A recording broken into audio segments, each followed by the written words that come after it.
Okay, so this case study has to do with Russia as well, but it's on Chechnya. So yeah. Economically interested in Chechnya's location and oil reserve, Russia is quite reluctant to let the Chechen Republic gain independence in fear of losing vital trade links and suspicion of Russia unraveling and Moscow being reduced to a city-state. Strategically, Chechnya is located in Russia's Caucasian southern underbelly between Black and Caspian Seas. The Northern Caucasus have traditionally been recognized as a key natural frontier dividing Europe and Asia. Former mentioned historian and professor P.L. Dash describes Russia's interest in the Chechen region and the possible effect of Chechen independence. So, he could be used as it's called a theorist. So some key dates in Chechnya to understand its history. In 1858, after decades of violent resistance, Chechnya was conquered by Russia.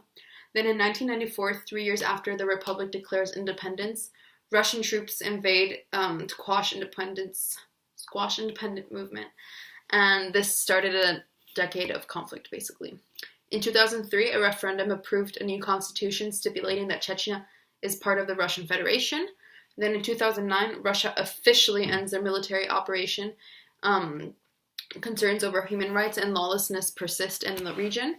Then in 2015, jihadists, including those aligned with ISIS and Al-Qaeda, remain active in the region. So yeah, after a decade of unsuccessfully fighting for independence, the autonomous region is now firmly under the control of its Russian-appointed leader, Ramzan Kadyrov, although separatist groups continue low-level guerrilla attacks. Sorry, my Spanish side's coming out.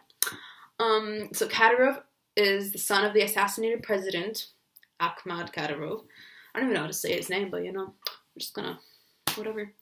And he was a former rebel fighter, and he was nominated for the Chechen presidency by Putin in spring of 2007.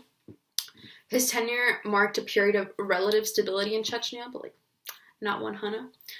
Human rights groups criticized him for allowing serious violations to flourish in the republic. He defended himself against the critics insisting that iron rule was required to bring stability. So it's sort of like Putin mentality in that sense, like the iron rule. His father was president, and he supported the USSR, but was killed by Chechen militants. Thousands of people have, quote-unquote, disappeared in Chechnya since 1999, with full knowledge of Russian authorities. Local human rights groups estimate that between 3,000 and 5,000 people have, disappeared since the beginning of the conflict in 1999. All of these people are either civilians or otherwise unarmed when taken into custody. Russian authorities deny all responsibilities for their fate or whereabouts.